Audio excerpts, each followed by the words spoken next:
सद्गुरू श्री ब्रह्मचैतन्य महाराज गोंदवलेकर यांचं प्रवचन 29 जानेवारी.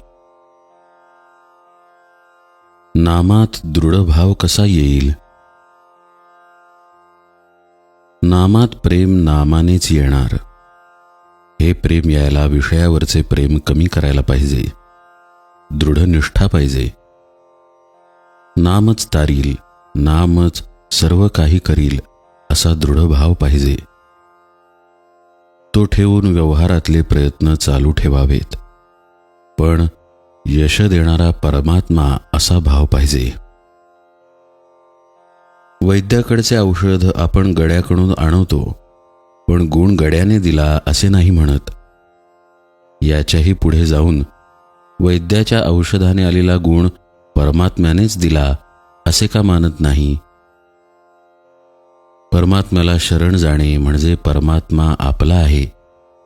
त्याच्या वाचून आपल्याला दुसरे कुणी नाही. आपण काही करत नसून सर्व तोच आपल्या हिताकरिता करतो आहे असा दृढ विश्वास असणे. आपण आपल्या बायको मुलांवर प्रेम करतो कारण त्यांना आपले म्हटले म्हणून. म्हणजे प्रेम हे आपलेपणात आहे. मग परमात्म्याला आपले म्हटले म्हणजे सहजच त्याच्यावर प्रेम बसणार नाही का? दुसरे असे की भगवंत हा आपला जीवलग सखा आहे. तो सर्व काही आपल्या हिताकरिताच करतो आहे असा विश्वास धरल्यावर काळजीला तरी जागा कुठे उरली? आपली देहबुद्धी नाहीशी होण्यातच आपले हित आहे. परमात्म्याच्या ठिकाणी आपलेपणा उत्पन्न व्हायला त्याच्या नामाशी पुष्कळ सहवास पाहिजे. सिद्धीच्या चमत्काराच्या पाठीस लागू नये. ती आपल्या मार्गात विघ्ने आहेत. उलट त्यांनी आपल्या पाठीस लागले पाहिजे. एखाद्याला साप चावत नाही, पण त्यात विशेष ते काय आहे?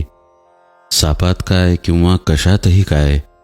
भगवत भाव आपलेपणा पाहता यावा, म्हणजे कोणीही आपले शत्रू होणार नाहीत. आई आपल्याजवळ आहे या भावनेने मूल जसे निर्भय असते, तसे भगवंत आपल्यापाशी आहे या भावनेने आपण निर्धास्त व्हावे. आपल्याला ज्या गावाला जायचे आहे त्या गावाची गाडी आली की नाही एवढे पाहावे. गाडीत कोण भेटतो याला फारसे महत्त्व नाही.